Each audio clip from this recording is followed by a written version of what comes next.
Hi, this is Dan here. Hope you're doing really well. In this lesson, I'm going to take 3 chords and I'm just going to show you how to make up a bass line going from really simple and layering up complexity. This is a lot about creativity. There's going to be a lot of information here, but I'll go as slow as I can. So we've got 3 chords, A minor, B minor, and then 2 bars of E minor. Make sure you download this free backing track because a lot of the ideas that you're going to need to practice will only kind of make sense with the backing track. First thing, be really, really simple. The kick drum is doing something like this. Da, da, da, da, da. So just let's play root notes. The root note is just the lowest note of the chord. So it's the A, the B, and the E. I'm playing A on the 5th fret of the E string, B on the 7th fret, and E mostly on the 7th fret of the E string. So those first 2 notes are on the E string. Mainly because I'm using a lot of patterns here. So root note.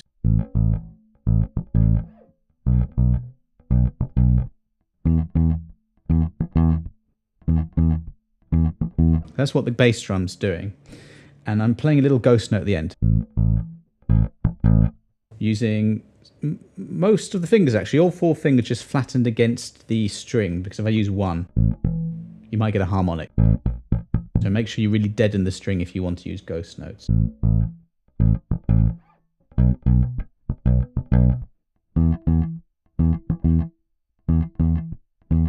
Let's add a minor 7th.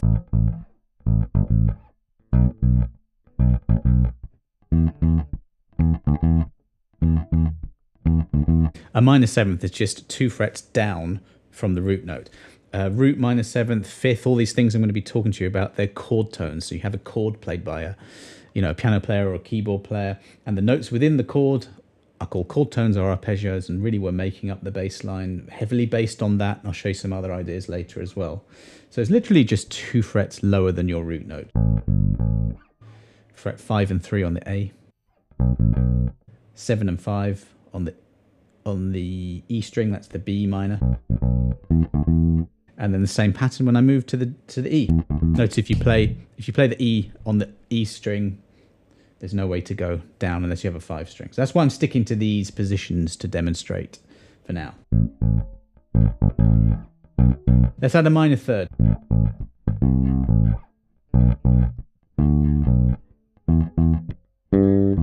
So in this position, very easy to find. You just go 2 frets down from your root, this way, and then 1 string down. And that's the distance of a minor 3rd. Really learn the pattern. You can also play it on the same string 3 frets up, so learn the patterns, I should say.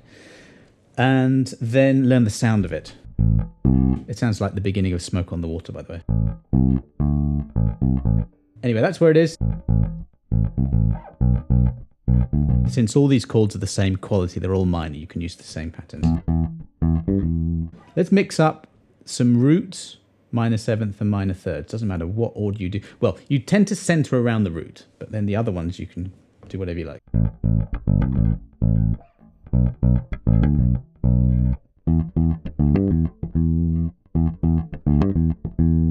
What's nice about this is that I'm just creating the same sort of riff over each chord, and that tends to act as a hook. The listener's ear latches onto anything they recognize. So in funk music, I don't really know what style this backing track is. It's sort of hip-hop country, but in hip-hop, in funk, in many styles of contemporary bass playing, hooks and repetition, especially in pop, is really key. So if you listen to Bernard Edwards, he does a lot of that. This kind of thing where you play the same thing over a different chord. Okay, let's add a 5th in. That's just where you get the root note, go 2 frets this way and 1 string that way.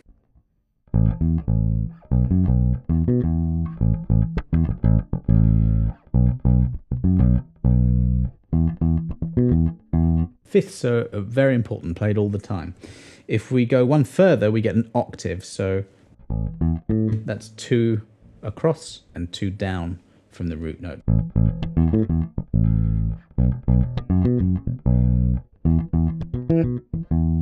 I did a lesson on making a Motown bass line up just using roots and fifths, and it's just such an effective way to create a bass line. Someone put a comment that one of the best examples of a bass line that does that is Hotel California by the Eagles. Absolutely right, listen to that. You just got a lot of really, really simple notes. So far we have a root, a minor seventh, a minor third, and a fifth, and an octave. So what about this? That's nice. Root, root, going to the fifth, minor seventh. This time I'm playing it on the same fret as the root note, just 2 strings down. It's 2 frets lower than an octave. Really know the names, really know the positioning of these intervals. Also, this is really good for if you see these chords appear on a piece of paper, you know what to play over it.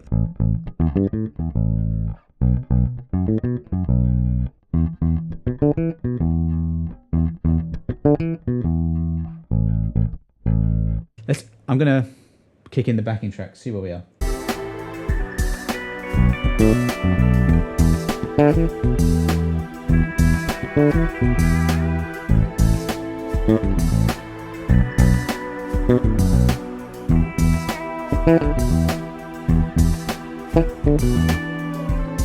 All those notes work really, really well. What I'm going to show you next is perhaps a more musical way to link up the chords. So I've told you that we've got A minor, B minor, and E minor, but I haven't really told you where this comes from. To know what key you're in is absolutely essential, and we're in the key of E natural minor here. So the A minor, the first chord that we actually kick off the song with, is actually the 4 chord. It's the 4th chord in the sequence of E natural minor. So we've got a 4 chord, a 5 chord, and a 1. It's a 4-5-1 chord progression in the key of E natural minor, or E minor. Bit of a mouthful, but that's what we're dealing with. Really important to know this because the overall key gives you the notes that you can link up the chords with. So I'll go one step further than this in a minute, but let's just keep that very simple. Let's do that, the root 5 minor 7th octave pattern I was doing. And then to make the bass line flow a little bit better, I'm going to use... Those are all E natural minor notes, and I'll put that in a PDF below so you can learn these shapes. What we can do...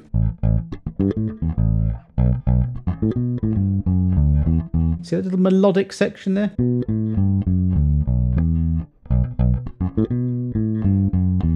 In this position here. Just running very nicely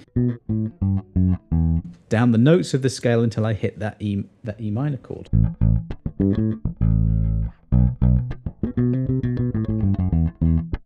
See, you tend to get melodic, tuneful sounding bass lines when you use notes from a scale going either up or down. It just tends to be the way it works.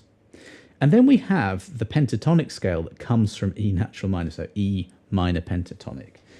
And that is just absolutely glorious for fills. So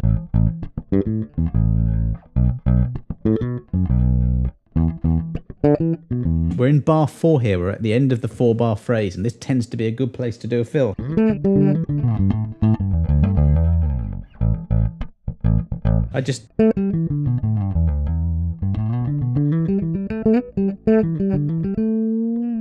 That's a blues scale. You can obviously use this for solos, but I'm getting into it a bit there, but...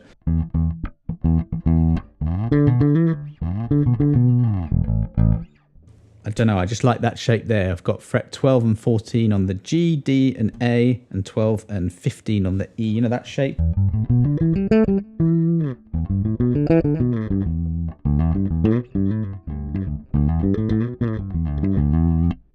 Combined with articulations, hammer-ons, slides, bends, vibrato, you know,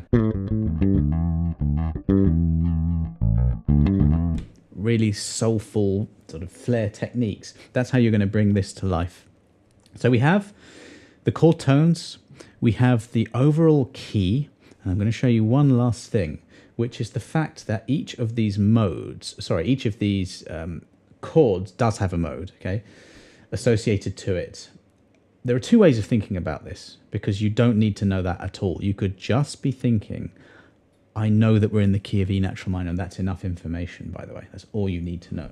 So like if you're on the, it's actually the same way of thinking, really. If you're on the A minor chord and you want to do something melodic over that,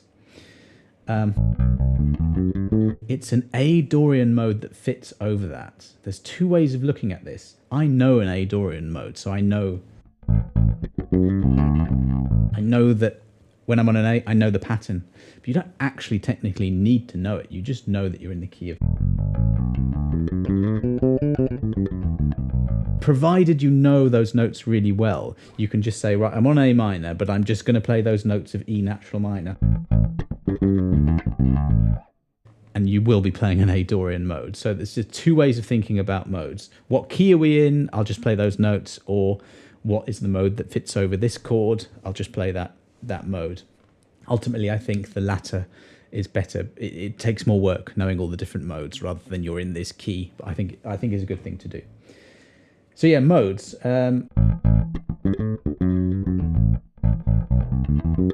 A Dorian. Then we've got a B phrygian over this B minor chord. It looks very similar to a natural minor scale, but there's a minor second. And that's important to get. If you don't get it, you'll be wrong. You'll be in a different key.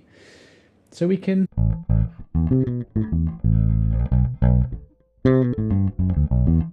And the E is E natural minor or E Aeolian.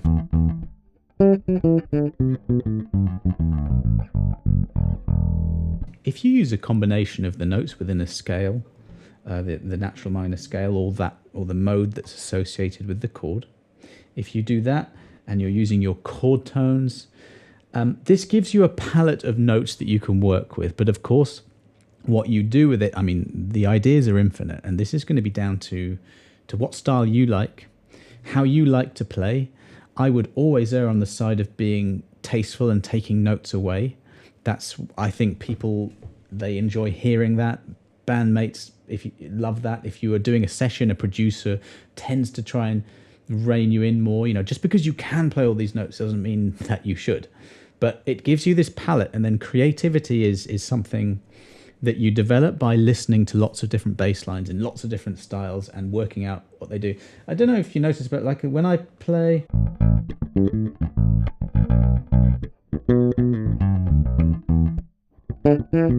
I'm really influenced by soul players, Motown, James Jamerson, funk, and a lot of that comes out in my playing, I've noticed.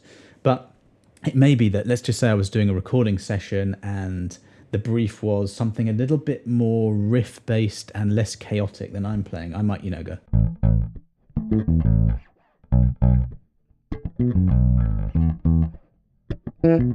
That might be even too busy.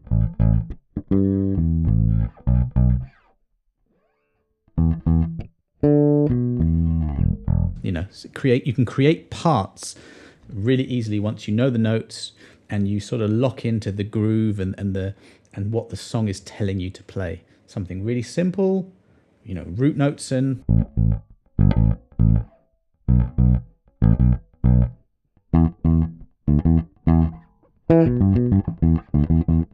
At the end there, just a little minor arpeggio going down. Otherwise I was playing roots and minor sevenths.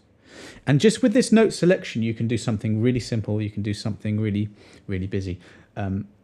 Like I say, I really do recommend that you listen to as many different players as you can, because they will give you the answers as to what is good bass playing.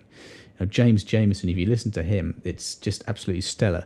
Jaco Pastorius, the same thing, but maybe not completely right for this. I love Tony Levin. He seems to come up with parts all the time that are perfect. Carol Kay, the same. So listen to as many different bass players as you can. They will be playing the same ideas that I'm teaching you now. Once you can condition your ear to figure this out, then you're really good to go. So make sure you download that backing track and the PDF. I'll put the shapes up. If you've got any questions whatsoever, let me know. Otherwise, have a great day. Thanks for watching.